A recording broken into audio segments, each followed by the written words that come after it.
Molecular orbital theory को लेकर, मौत को लेकर भाई, जो अपनी मौत की थ्योरी है उसको लेकर पूछा गया सवाल। तो कुछ नहीं करना, इलेक्ट्रॉनिक कॉन्फ़िगरेशन लगा दो, काम खत्म। तो सबसे पहले बात करी जा रही है यहां पर Ni2 की। Bond order 0। भाई बॉन्ड ऑर्डर के लिए सिंपल सा तरीका था, 10 10 12 32 10 लगा देना था। नंबर लिख लो, 10 10 12 32 10।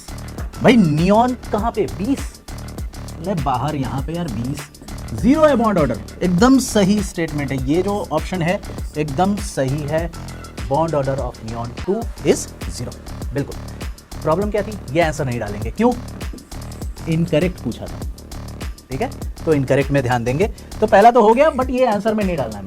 आगे बढ़ते हैं। Highest occupied molecular orbital homo of F2 is sigma type, यानी कि अब यहां पर इलेक्ट्रॉनिक कॉन्फ़िगरेशन लिखना ही पड़ेगा। भाई F2 के लिए क्या होता है, F2 हैज कितना 18 electrons, so sigma 1s2, sigma star 1s2, sigma 2s2, sigma star 2s2।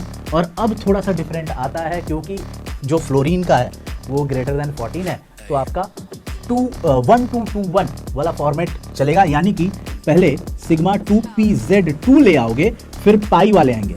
So pi 2px2, pi 2py2, and then we will have anti bonding orbitals, pi star 2px2, pi star 2py2। और यहीं तक आपके 18 electron पूरे हो जा रहे हैं। देख लो भाई, 1 2 3 4 5 6 7 8 9, 18 इलेक्ट्रॉन, 9 ऑर्बिटल्स। बढ़िया, बस ये एक पार्ट क्लियर। जरा देखो आखिरी इलेक्ट्रॉन है, होमोइस क्या है, हाईएस्ट ऑक्यूपाइड मॉलिक्यूलर ऑर्बिटल। तो सबसे बाहर वाला कौन है, पाई स्टार। एंटी बॉन्डिंग पाई, सिग्मा टाइप नहीं है, पाई टाइप है, यानी कि ये गलत हो गया भाई, तो बी इज इनकरेक्ट। बात करते हैं आगे। Bond energy of O2 2+ is smaller than the bond energy of O2। भाई बॉन्ड एनर्जी के लिए आप बॉन्ड ऑर्डर यूज कर लो। ऑक्सीजन का बॉन्ड ऑर्डर कितना, यही 10 10 12 32 10 से देखते हैं, ये अपना 14 का होता है, तो ये 16 का हो गया, है ना, 16 ऑक्सीजन, ये O2। अब बात कर रहे हो O2+ की, तो O2+ में क्या होगा, एक इलेक्ट्रॉन निकाल दोगे, एक इलेक्ट्रॉन निकालोगे तो किधर जाएगा, इलेक्ट्रॉन कम होंगे ना, कम होंगे वो, यानी इधर आएगा। वो कहां पे रहा, इन दोनों के बीच में, 2 और 3 के बीच में। 2 और 3 के बीच में क्या होता है, 2.5, यानी कि O2+ का बॉन्ड ऑर्डर होगा 2.5, O2 का होगा खत्म। तो देख लो भाई, बॉन्ड एनर्जी पूछी है, जितना ज्यादा बॉन्ड ऑर्डर उतनी ज्यादा बॉन्ड एनर्जी। सो ये स्टेटमेंट जो दे रखी है ये भी गलत है, क्योंकि bond energy of O2 will be greater than that O2+। Clear, बढ़िया।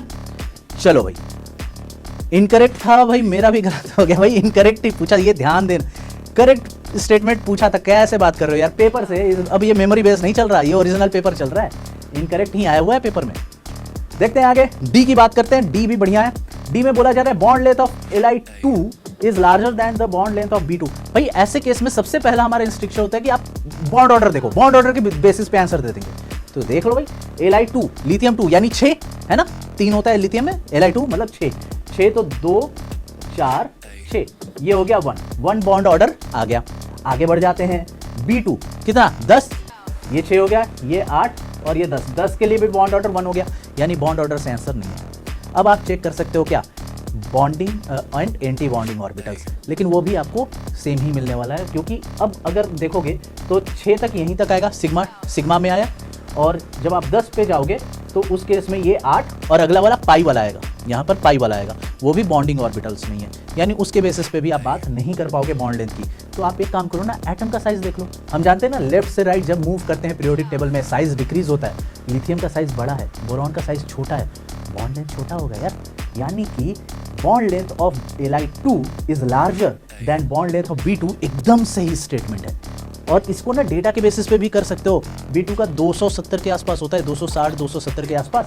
लिथियम का जो होता है वो 120 160 के बीच में होता है, कुछ ऐसे जाता है, 118 या 159 पिकोमीटर्स के आसपास, इस तरह से मूव करता है। तो डेफिनेटली बी और सी यहाँ पर गलत है, ए एंड डी जो है वो सही है, लेकिन पूछा गया था इनकरेक्ट वाला, यानी आंसर यहाँ पर क्या मार्क करोगे भाई, बी एंड सी, क्योंकि इनकरेक्ट आंसर नहीं है।